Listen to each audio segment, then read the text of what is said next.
नमस्कार, आप देख रहे हैं अपना उत्तर प्रदेश। मैं हूं आपके साथ दीपिका ओझा। चलिए सीधा आपको लखनऊ लिए चलते हैं, जहां विधानसभा में सीएम योगी संबोधन कर रहे हैं। क्या कुछ कह रहे हैं, आइए आपको सुनाते हैं।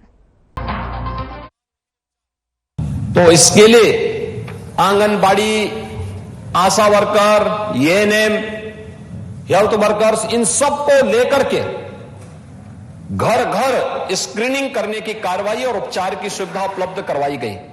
उत्तर प्रदेश के इस मॉडल को सबने स्वीकारा और आज उत्तर प्रदेश देश के अंदर अपना न केवल ईज ऑफ लिविंग में बल्कि ईज ऑफ डूइंग बिजनेस में एक बेहतरीन लक्ष्य को लेकर के आगे बढ़ा है। और महोदय, आज जब हम लोग यहां पर नई सरकार के गठन होने के बाद अपने पहले अनुपूरक बजट को लेकर के सदन में इस पे चर्चा हुई, मैं सबसे पहले उन सभी माननीय सदस्यों का जिन्होंने इस पूरी चर्चा में भाग लिया, अपने अमूल्य सुझाव दिए हैं, उन सबको हृदय से धन्यवाद देता हूं। अनुपूरक बजट को लेकर के देखेंगे तो हमारा प्रदेश शासन का 22-23 का ये बजट लगभग 6.5 लाख करोड़ रुपए का पहुंचने जा रहा है। उत्तर प्रदेश जैसे राज्य के लिए अपेक्षा की जाती है जहां पे 25 करोड़ की आबादी निवास करती थी, उस बड़ी आबादी के लिए एक बड़ी सोच के साथ हम कार्य कर सकें। और बड़ी सोच के साथ कार्य करते हुए हम लोगों ने इस दौरान बेहतरीन वित्तीय प्रबंधन का उदाहरण भी प्रस्तुत किया। आज देश के अंदर जिन राज्यों की आबादी उत्तर प्रदेश से 1/6 है, 1/8 है, 1/4 है, वे लोग घाटे का बजट प्रस्तुत करते हैं। उत्तर प्रदेश राजस्व सरप्लस स्टेट है। ये उत्तर प्रदेश की उपलब्धि है। लगातार पिछले 5 वर्षों से राज्य सरकार ने अपनी इस वित्तीय प्रबंधन का लोहा मनवाया है। बजट में एफआरबीएम की सीमा को कोविड-19 के बावजूद भी हम लोगों ने कभी लांघा नहीं, उसको उस सीमा के दायरे में रहकर के बजट भी बनाया। प्रदेश के अंदर न केवल लोक कल्याणकारी योजनाओं को बल्कि इंफ्रास्ट्रक्चर के बड़े बड़े कार्यों को भी लेकर के प्रदेश को एक नई गति देने का कार्य हुआ है। और उसी कार्यक्रम को लेकर के हमें आज जो अनुपूरक बजट प्रस्तुत करना पड़ा है, स्वाभाविक जिज्ञासा थी हमारे मित्रों की कि अभी बजट का पूरा पैसा खर्च नहीं हुआ, फिर अनुपूरक बजट की आवश्यकता क्यों पड़ी। स्वाभाविक रूप से जिज्ञासा है भी, होनी भी चाहिए। और मैं उसके बारे में बताना चाहूंगा कि कुछ चीजें ऐसी थी जिन पर हमें ये कदम उठाने पड़े थे। एक, उत्तर प्रदेश जैसे राज्य को हम आदरणीय प्रधानमंत्री जी के विजन के अनुरूप भारत की अर्थव्यवस्था का ग्रोथ इंजन बना सके, इस दृष्टि से उत्तर प्रदेश के अंदर आज के दिन पर कुछ नए कदम उठाने की आवश्यकता है। उसके लिए राज्य सरकार ने अनेक कदम उठाए हैं जिन पर लगातार कार्य चल रहा है। हमारा प्रयास है कि प्रधानमंत्री जी ने भारत की अर्थव्यवस्था को 2024 तक $5 ट्रिलियन की इकोनॉमी बनाने का एक लक्ष्य देश के सामने रखा है। इस पर भारत सरकार के स्तर पर, युद्ध स्तर पर कार्य चल रहे हैं। अलग अलग स्तर पर इस पर अभियान चल रहे हैं। उत्तर प्रदेश देश की आबादी का सबसे बड़ा राज्य है। उत्तर प्रदेश भी इस दिशा में प्रयास कर सके और उस प्रयास के क्रम में हम लोगों ने भी प्रधानमंत्री जी के विजन के अनुरूप उत्तर प्रदेश को $1 ट्रिलियन की इकोनॉमी के रूप में बनाने और उत्तर प्रदेश को देश की इकोनॉमी का ग्रोथ इंजन बनाने की दिशा में जो प्रयास प्रारंभ किए हैं, उस प्रयास के क्रम में हमें यह अनुपूरक बजट लेकर के इस माननीय सदन के सम्मुख आना पड़ा है। खासतौर पर प्रदेश सरकार ने इस दौरान फरवरी 10 से 12, 2023 में ग्लोबल इन्वेस्टर समिट का आयोजन किया है। ये प्रस्तावित किया है ग्लोबल इन्वेस्टर समिट एक बड़े लक्ष्य को लेकर के, निवेश का एक बेहतरीन गंतव्य उत्तर प्रदेश बने। उत्तर प्रदेश में निवेश की अपार संभावनाओं को हम आगे बढ़ा सकें। और जैसे हुआ भी कोविड कालखंड के दौरान विगत वो 5 वर्ष के दौरान 4 लाख करोड़ रुपए से अधिक का निवेश उत्तर प्रदेश के अंदर हुआ। आप अनुमान करेंगे उत्तर प्रदेश आज डाटा सेंटर का हब बन रहा है। उत्तर भारत का पहला डाटा सेंटर अभी ग्रेटर नोएडा में लोकार्पण करने का कार्य, यह सौभाग्य मुझे प्राप्त हुआ कि उत्तर प्रदेश के पहले डाटा सेंटर का उद्घाटन का कार्य भी हम लोगों ने ग्रेटर नोएडा में संपन्न किया है। देश की पहली डिस्प्ले यूनिट चीन से उत्तर प्रदेश में लग चुकी, उसने प्रोडक्शन अपना प्रारंभ कर दिया है। ऐसे अनेक आईटी और आईटीएमएस के अंतर्गत ढेर सारा निवेश हुआ और अलग अलग सेक्टर में ये निवेश की संभावनाएं आगे बढ़ी हैं। खासतौर पर मथुरा, अलीगढ़, आगरा, एटा, ये सभी क्षेत्रों के आसपास के हमारे माननीय जनप्रतिनिधिगण इस बात, फिरोजाबाद और उसके आसपास के जनप्रतिनिधि हमेशा इस बात को कहते थे कि आलू और मकई के उत्पादन का क्षेत्र है, कुछ यहां पे प्रोसेसिंग सेंटर लगने चाहिए। पेप्सिको का पहला सेंटर मथुरा के कोसी कला में स्थापित हो चुका, उसने प्रोडक्शन प्रारंभ कर दिया है।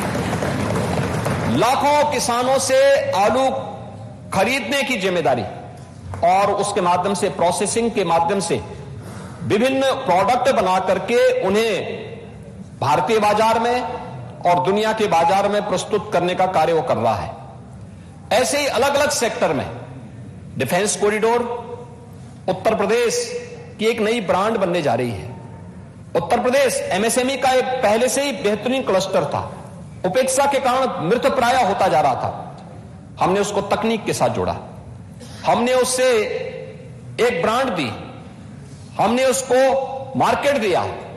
आज परिणाम है वह फिर से आगे बढ़ रहा है।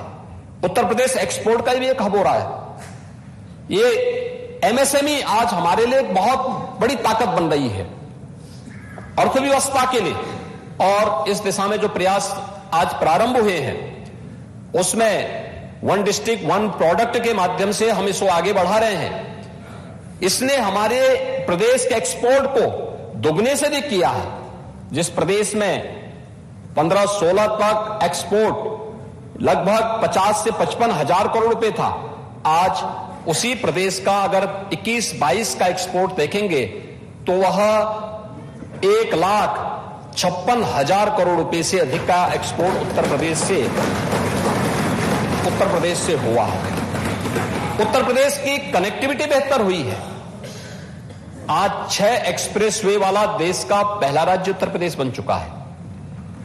उत्तर प्रदेश देश का सबसे अच्छा रेल नेटवर्क रखता है। Eastern and western dedicated freight corridor Uttar Pradesh से होकर के गुजरती है और इनका जंक्शन भी उत्तर प्रदेश के अंदर दादरी के पास पड़ता है, जो हमारे लिए लॉजिस्टिक हब का एक बेहतरीन केंद्र बनने जा रहा है, जिसमें राज्य सरकार ने निवेश की उन अनंत संभावनाओं को आगे बढ़ाया है, जो उत्तर प्रदेश के लॉजिस्टिक के एक महत्वपूर्ण हब के रूप में प्रस्तुत करेगा। उत्तर प्रदेश ने देश का पहला इनलैंड वाटरवे हल्दिया से वाराणसी के बीच में प्रारंभ कर दिया है, और इनलैंड वाटरवे के माध्यम से पूर्वी बंदरगाह से जो राज्य लैंडलॉक्ड राज्य कहा जाता था, यह हमारी सबसे बड़ी कमी मानी जाती थी, उस राज्य को हम लोगों ने वाटरवे के साथ जोड़ करके ट्रांसपोर्टेशन की, एक्सपोर्ट की जो चैलेंज थे हमारे सामने, उस कमी को दूर करने में भी एक बड़ी सफलता प्राप्त की। और इसके विस्तार की दिशा में हम भारत सरकार के साथ मिलकर के इसको और विस्तार देना चाहते हैं। इस प्रकार मैं भी पिछले दिनों बलिया गया था। बलिया से मुझे वहां की सब्जी, वहां के अन्नदाता किसानों के द्वारा जो सब्जी उत्पादन की गई, उस सब्जी को वहां से एक्सपोर्ट करने के लिए इनलैंड वाटरवे का उपयोग करते हुए और सब्जी वहां से दूसरे देशों के लिए भेजी जा रही थी। यानी यह दिखता है कि अन्नदाता किसान उससे कितना लाभान्वित हो रहा है। लखनऊ काम, प्रदेश के अन्य क्षेत्रों के अंदर जो अन्नदाता किसान या हमारे जो बागवान हैं, ये फल उत्पादन का कार्य कर रहे हैं, इन्हें इसका कितना लाभ प्राप्त होने जा रहा है, यह इस एक्सपोर्ट के माध्यम से, इनलैंड वाटरवे के माध्यम से हम लोग इसको देख सकते हैं।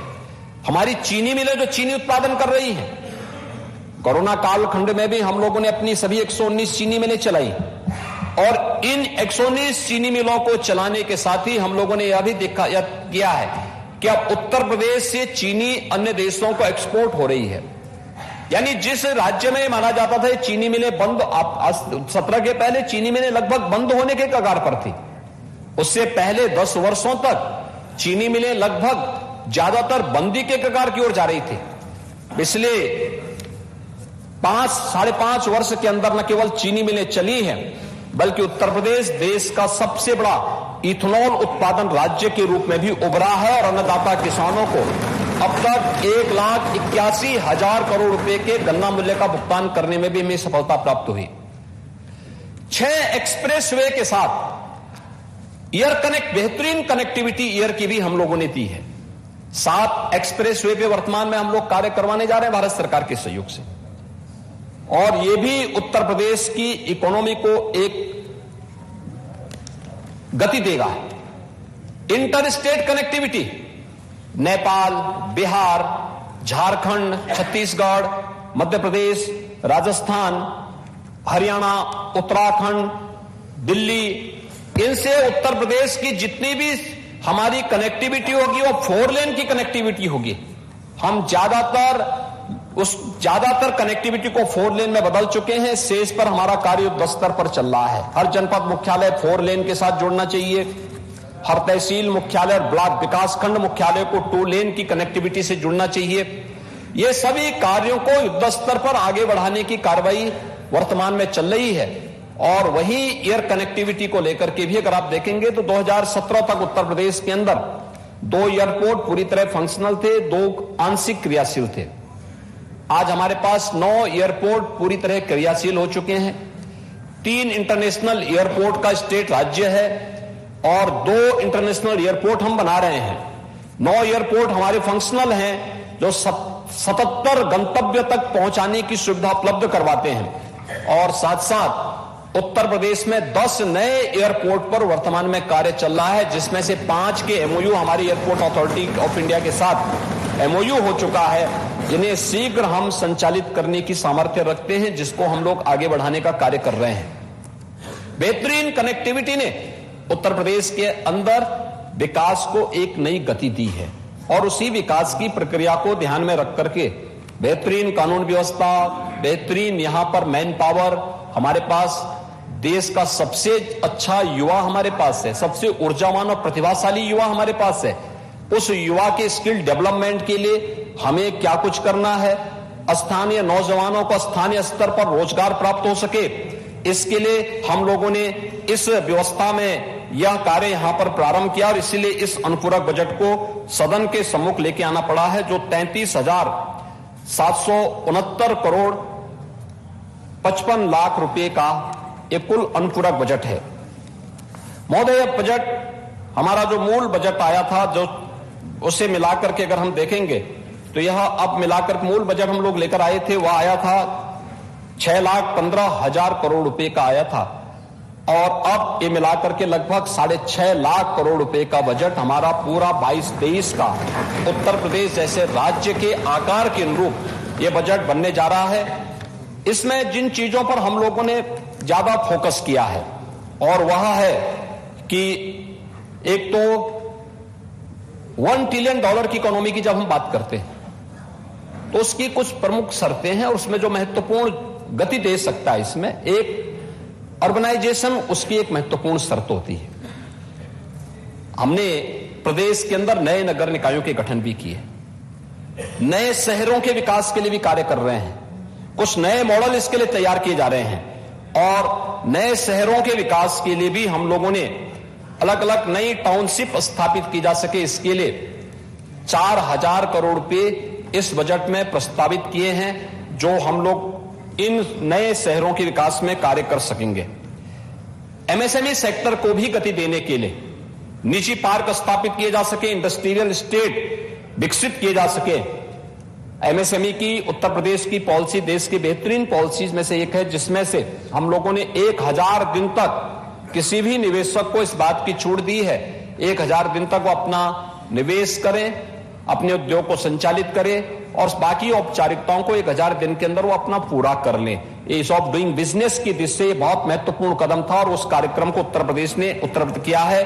अब 300 करोड़ रुपए की व्यवस्था हम लोगों ने एमएसएमई सेक्टर में निजी पार्क की स्थापना के लिए और इंडस्ट्रियल एस्टेट की स्थापना के लिए यहां पर हमने व्यवस्था दी है। एक्सप्रेस हाईवे हमारे हैं, लेकिन एक्सप्रेस हाईवे केवल कनेक्टिविटी के माध्यम न बने, बल्कि इसका हम बेहतरीन उपयोग कर सकें। इन एक्सप्रेस हाईवे पर हम जगह जगह औद्योगिक क्लस्टर विकसित कर सकें।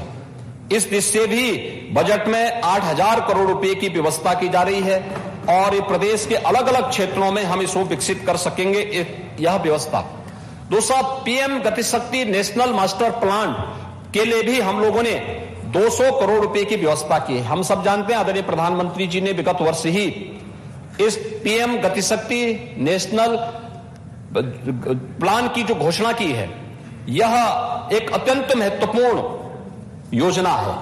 खासतौर पर अब तक होता क्या था, कोई प्रोजेक्ट बनता था और बिना किसी प्लानिंग के वह कभी कभी अटक जाता था, एनओसी में बहुत समस्या होती थी।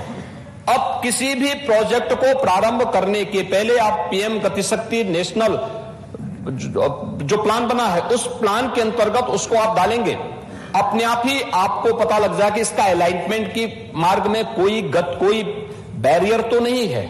बैरियर है तो इसको हटाने के लिए क्या प्रावधान होने चाहिए, और उस पूरी प्रक्रिया को ऑटो मोड पर उस पूरे कार्यक्रम को हम आगे बढ़ा सकते हैं। बहुत बार होता क्या था, जैसे हम लोग जाते हैं बलिया ही जाते हैं, तो बलिया जाने के लिए देवरिया से बलिया जाते हैं तो भागलपुर का एक ब्रिज है। आप देखते होंगे भागलपुर का ब्रिज साल में एक बार कई दिनों के लिए बंद होता है, क्योंकि उसकी मरम्मत की कार्रवाई होती है। और मरम्मत कहां है, अक्सर होता था, अक्सर हम लोग देखते थे। प्लानिंग के समय कमी, अलाइनमेंट वहां पर या तो सॉइल टेस्ट में या फिर उसके अलाइनमेंट में कहीं ना कहीं उस समय कोई गलती थी, जिसको समय रहते उसका समाधान नहीं हो पाया। कारण है जिंदगी भर वह कमी उसकी बनी रहेगी। आज के दिन पर पीएम गतिशक्ति आपको इस प्रकार की सुविधा उपलब्ध कराने जा रहा है कि आपके सामने पहले से ही इस प्रकार के अलाइनमेंट को तय करने के लिए पूरा ऑप्शन होंगे कि आपको कहां पर इस परियोजना को लागू करना है, जिससे आने वाले समय में इसका भरपूर लाभ लोगों को प्राप्त हो सके। और इसके लिए भी हम लोगों ने बजट में 200 करोड़ रुपए की व्यवस्था की है, और साथ साथ अन्य सभी कार्यक्रमों को लेकर के भी ग्लोबल इन्वेस्टर समिट, उससे जुड़े हुए इंसेंटिव, उससे जुड़े हुए अन्य तमाम कार्यक्रमों के लिए भी हम लोगों ने इस व्यवस्था को यहां पर दी है। अन्नदाता किसानों के उसको ध्यान में रखते हुए भी पहली बार हुआ आजादी के बाद, जब अन्नदाता किसानों के निजी नलकूप में जो हम लोगों ने टैरिफ में 50% की छूट दी थी, उसके कारण पावर कारपोरेशन को जो लॉस हुआ होगा, उसके लिए पावर कारपोरेशन को 1250 करोड़ रुपए की राशि इसके माध्यम से उपलब्ध करवाने का कार्य हो रहा है। और इन कार्यक्रमों को आगे बढ़ाने के साथ ही प्रदेश के अंदर चीनी मिलों के आधुनिकीकरण के साथ साथ उन चीनी मिलों के विस्तारीकरण की कार्रवाई को, और वहां पर नए जो संयंत्र लगने हैं, इन सब के लिए डिस्टिलरीज वगैरह की स्थापना होनी है, इसके लिए भी कार्रवाई करने की इस पर हम लोगों ने इसके लिए धनराशि की व्यवस्था की है। युवाओं के लिए खासतौर पर विश्वविद्यालय स्तर पर जो युवा कार्य वहां पे अध्ययन कर रहे हैं, सर्वांगीण विकास के लिए आवश्यक है कि केवल पाठ्यक्रम तक हम उन्हें सीमित न रखें, बल्कि स्पोर्ट्स भी और अन्य तमाम प्रकार की रचनात्मक गतिविधियों के साथ हम अपने युवाओं को जोड़ सकें। और मुझे बताते हुए प्रसन्नता है कि मार्च अप्रैल में उत्तर प्रदेश में इंटरनेशनल जो अपना विश्वविद्यालय खेलकूद की प्रतियोगिताएं उत्तर प्रदेश के अंदर इंडिया यूनिवर्सिटी गेम्स का आयोजन उत्तर प्रदेश के अंदर आयोजित किया जा रहा है। उसके लिए धनराशि की व्यवस्था हम लोगों ने की है। महोदय, हम लोगों ने प्रदेश के अंदर बेहतरीन कानून व्यवस्था को देने में हम सफल तब हुए जब हम लोगों ने पुलिस की भर्ती को पूरी ईमानदारी और पारदर्शी तरीके से संपन्न किया, पुलिस रिफॉर्म किए, पुलिस का आधुनिकीकरण किया, पुलिस विभाग में हम लोगों ने आधुनिकीकरण की दिशा में तमाम प्रयास प्रारंभ किए, ट्रेनिंग की क्षमता बढ़ाई, ट्रेनिंग सेंटर बढ़ाए गए, 1,64,000 पुलिस की भर्ती की प्रक्रिया को पूरी ईमानदारी और पारदर्शी तरीके से संपन्न किया। और उत्तर प्रदेश 7 जनपद ऐसे हो चुके हैं उत्तर प्रदेश के अंदर जहां पुलिस कमिश्नरेट सिस्टम हम लागू कर चुके हैं। 4 में पहले से था, 3 नए पुलिस कमिश्नरेट की घोषणा अभी हाल ही में प्रदेश के अंदर हुई है। उनके लिए उस प्रकार की अत्याधुनिक सुविधा प्रदेश के अंदर हम लोग साइबर क्राइम को कंट्रोल कर सकें। हर रेंज स्तर पर साइबर थाने की स्थापना, आज के समय में अपराध की प्रकृति की बदलती भी अपराध की बदलती प्रकृति को ध्यान में रखते हुए FSL लैब्स की स्थापना, और उत्तर प्रदेश के अंदर न केवल लखनऊ में हम लोगों ने पुलिस एंड फॉरेंसिक इंस्टीट्यूट की स्थापना की है, बल्कि हमारा प्रयास है कि नए सत्र में इस इंस्टीट्यूट में पाठ्यक्रम भी प्रारंभ हो, डिप्लोमा और डिग्री के पाठ्यक्रम प्रारंभ हो, जिससे उत्तर प्रदेश के नौजवान उस पाठ्यक्रम के साथ जुड़ करके और अपने उज्जवल भविष्य को आगे बढ़ा सकें। और उत्तर प्रदेश के अंदर इस फील्ड में जो मैन पावर की कमी है या देश के अंदर कमी है उसको भी दूर कर सकें। इसके लिए भी हम लोगों ने प्रदेश के अंदर एक व्यवस्था इस व्यवस्था को इसके साथ जोड़ा है। स्मार्ट सिटी मिशन के अंतर्गत हम सब जानते हैं आज उत्तर प्रदेश के अंदर हमारे शहरों को स्मार्ट सिटी बनाने की दिशा में प्रयास बेहतरीन तरीके से विगत 5 वर्ष के अंदर प्रारंभ हुए हैं। ये 5 वर्ष के दौरान जो कार्य हुए हैं, भारत सरकार ने 10 सिटी उत्तर प्रदेश की ऐसी थी जिन्हें स्मार्ट सिटी के रूप में प्रदेश के अंदर चयन किया गया था। 7 हमारे म्युनिसिपल कॉर्पोरेशन ऐसे थे जिन पर राज्य सरकार ने अपने स्टेट स्मार्ट सिटी मिशन के अंतर्गत उन्हें लिया। इसमें बेहतरीन कार्य हुए हैं। आज उत्तर प्रदेश की सिटी और उत्तर प्रदेश के अंदर एस्पिरेशनल डिस्ट्रिक्ट की जो हम लोगों ने कार्य प्रदेश के अंदर पिछले 5 सालों के अंदर किए हैं, वह देश के अंदर उन सभी कार्यों की सराहना होती है। खासतौर पर स्मार्ट सिटी मिशन के अंतर्गत 2017 के पहले की स्थिति क्या थी?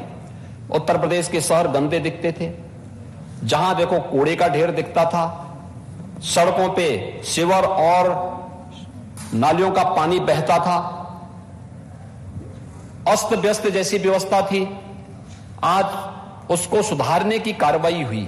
स्मार्ट सिटी मिशन के अंतर्गत इंटीग्रेटेड ट्रैफिक मैनेजमेंट सिस्टम को हर स्मार्ट सिटी के अंदर लागू करने की कार्रवाई को आगे बढ़ाया गया। हम लोग 2019 के प्रयागराज कुंभ को करने में सफल हुए। उनमें से एक कारण था ICCC integrated command and control centre, जिसके माध्यम से कुंभ की एक एक गतिविधि पर हम एक जगह से नजर रख सकते थे और फिर उसके अनुरूप वहां पर कदम उठा सकते थे। और आज ये कार्य हम लोगों ने सफलतापूर्वक प्रयागराज में एक मॉडल हमारा सफल हुआ, तो प्रयागराज के बाद हम लोगों ने अपने उन सभी 17 म्युनिसिपल कॉर्पोरेशन के अंदर न केवल ITMS को बनाया है, बल्कि अब ITMS को सेफ सिटी के साथ जोड़ने की कार्रवाई भी हो रही है। हमें आश्चर्य होता था 2016 में निर्भया कांड के बाद सुप्रीम कोर्ट के निर्देश पर भारत सरकार ने उस समय सेफ सिटी की परियोजना को तत्काल लागू करने के लिए कहा था, लेकिन आश्चर्य था कि उत्तर प्रदेश के अंदर 2017 तक कोई भी सेफ सिटी नहीं बन पाई थी। एक भी सिटी को सेफ सिटी में नहीं बदला गया था। आज हम 18 सिटी ऐसी हैं हमारी, गौतम बुद्ध नगर समेत हमारे 17 म्युनिसिपल कॉर्पोरेशन से जुड़े हुए जो 17 नगर निगम है, वह गाजियाबाद है, मेरठ है, सहारनपुर है, अलीगढ़ है, मुरादाबाद, बरेली, आगरा, कानपुर, लखनऊ, अयोध्या, गोरखपुर, वाराणसी, प्रयागराज, झांसी, इन सभी 18 को हम लोग न केवल ITMS के साथ जोड़ने के सामने तेजी के साथ आगे बढ़े, बहुत सारी जगह कार्य पूरा हो चुका है, बल्कि स्मार्ट सिटी मिशन के अंतर्गत और न केवल स्मार्ट सिटी मिशन और गृह विभाग मिलकर उसको सेफ सिटी के साथ जोड़ने की कार्रवाई को भी आगे बढ़ा रहा है। हमारे 18 सिटी देश के अंदर उत्तर प्रदेश पहला राज्य होगा जिसके अगले कुछ समय के दौरान 18 सिटी ऐसी होंगी जो सेफ सिटी अपने आप को घोषित कर सकती है। और सेफ सिटी के अंदर न केवल अपराध कम होगा, बल्कि ट्रैफिक की ऑटो मोड पर पूरी व्यवस्था चलती हुई दिखाई देगी और हर व्यक्ति उस व्यवस्था से संतुष्ट होगा। इस कार्रवाई को जहां पे हम लोगों ने लागू किया है उसके बेहतरीन परिणाम आए हैं। उसके लिए भी व्यवस्था यहां पर हम लोगों ने की है। और साथ साथ इसमें यह भारत के लिए गौरव की बात है कि आजादी के अमृत महोत्सव वर्ष में भारत उस ब्रिटेन को पछाड़ करके, जिस ब्रिटेन ने भारत में 200 वर्षों तक शासन किया था, उसे पछाड़ करके भारत दुनिया की 5वीं बड़ी अर्थव्यवस्था बना है। और साथ साथ अमृत महोत्सव वर्ष में भारत को G20 देशों का नेतृत्व प्राप्त हुआ है। भारत अगले एक वर्ष मोदी जी के नेतृत्व में। चलिए, फिलहाल के लिए इतना ही। खबरों के लिए बने रहिए हमारे साथ। नमस्कार।